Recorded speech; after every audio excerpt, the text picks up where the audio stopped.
Creamy at crispy? Basta chicken na laking ang usapan.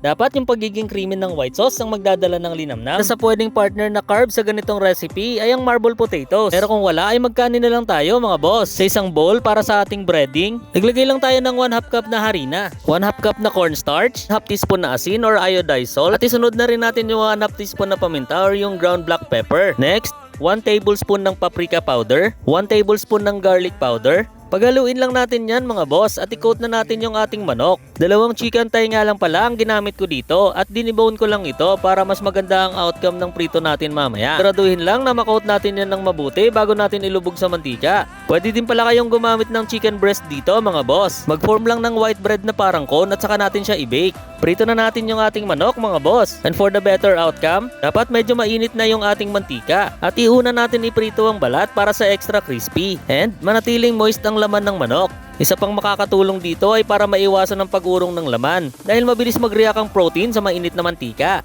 For another extra crispy, pwede kayong mag-double fry or kung hindi naman, siguraduhin lang na may rest ng mabuti ang manok. Iwasan lang din pala natin mga boss na maitapat ito sa hangin or sa electric fan para hindi magkaroon ng moisture sa loob nito. Next, para sa ating sauce, nagtunaw lang ako dito ng 1/4 slice ng isang buong butter. At kung umabot na pala kayo sa part ng video na to mga boss, baka pwede nyo namang i-comment kung taga saan kayo para mabati ko naman kayo sa mga susunod nating video. Next ay naglagay lang ako dito ng hiniwang sibuyas, bawang, at medium size na carrots. Igisa lang natin yan ng mabuti and then make a roux by adding 3 tablespoons of flour at bahagyang lutuin lang natin ang harina para hindi siya magbuo-buo. Next, 1 cup ng all-purpose cream or pwede din kayong gumamit ng evaporated milk mga boss. Another 1 cup of fresh milk at haluin lang natin mabuti yan hanggang sa ma-dissolve yung ating harina. And then, maglagay na tayo ng 2 pinch of salt, 2 pinch or 2 kurot ng paminta. Paghaluin lang din natin yan ulit ng maigi at maglagay na tayo ng 1 cup ng tubig. 1/2 cup lang ang inuna ko dito. At dahil medyo malapot pa,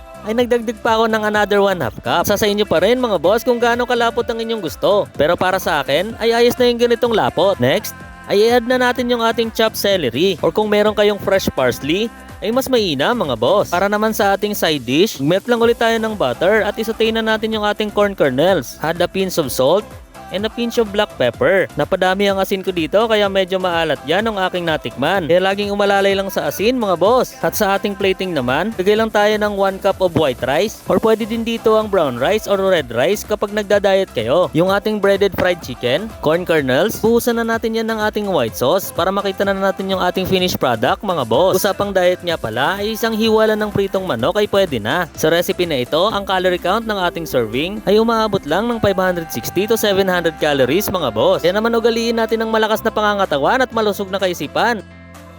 Luto na!